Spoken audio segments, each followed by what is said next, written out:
வணக்கம். பரங்கிப்பட்ட ரிஷிகேஷ் பேசுகிறேன். இன்றைக்கி என்னத்தை நம்ம கண்ணில் கண்டுட்ருக்குறோம் டிவிலலாம். நேற்று இல்லை முந்தா நேற்று வெனிசுலா நாட்டில் நடந்த இரட்டை பூகம்பம். கிட்டத்தட்ட 1,00,000க்கு மேலான மக்கள் இறந்துருக்க வாய்ப்பு இருக்குதுன்னு நினைக்கிறாங்க. உலகம் பூரா மிகப்பெரிய பூகம்பம் நடந்திருக்கு. அடுத்தது இப்போ ஜப்பானில் அதே மாதிரி எல்லாமே 7.2 7.5 இந்த மாதிரி லெவலில் தான் வந்துக்கின்னு இருக்குது. இதுக்கெல்லாம் காரணம் என்ன?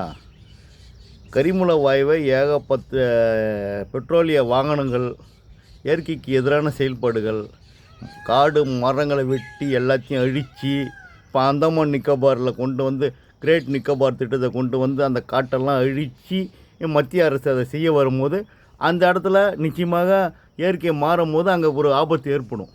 இயற்கையை அழித்து எல்லாத்தையுமே அழிச்சிட்டோம். கிராமிய வாழ்வியல் முறையை மாற்றிட்டோம். காந்தி என்ன சொன்னார்? கோ பேக் டு வில்லேஜ்னர். அதை யாராவது ஃபாலோ பண்ணுமா? ஏன்? கிராமிய வாழ்க்கைனா குடிசை வீட்டில் இருப்பான். பூகம்பமே வந்தாலும் அந்த கொட்டாக தான் விடும்.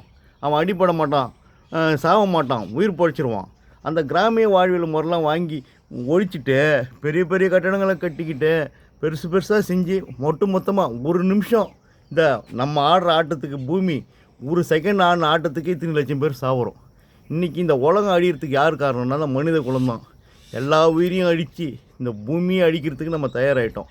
இப்போ அதே மாதிரி எங்கள் ஊரில் பரங்கிப்பட்டில் ஹைட்ரோ கார்பன் திட்டத்தை கொண்டு வந்து அந்த ஊரையே நாசம் பண்ணுறது.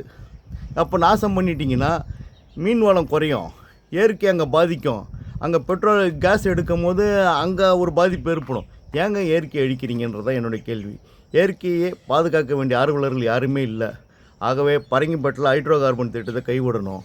அதே மாதிரி கடலூர் மாவட்டத்தை பூரா நாசம் பண்ணி வச்சுருக்கிறீங்க. ரசாயன தொழிற்சாலை அது இது. மக்களுக்கு எதாவது தெரியுமா? எவ்வளோ மக்கள் வந்து புத்துநோயாலையும் சுவாச கோளாறுலையும் செத்துக்கின்னு இருக்கிறாங்க. இன்றைக்கி செம்மங்குப்பத்துலேயும் அங்கே சுற்றி இருக்கிற இந்த கெமிக்கல் ஃபேக்ட்ரியில் வர்ற நாற்றம் யாரை போய் பாதிக்கும்? இதெல்லாம் கேட்குறதுக்கு ஆளே இல்லை, சமூக ஆர்வலர்களும் இல்லை.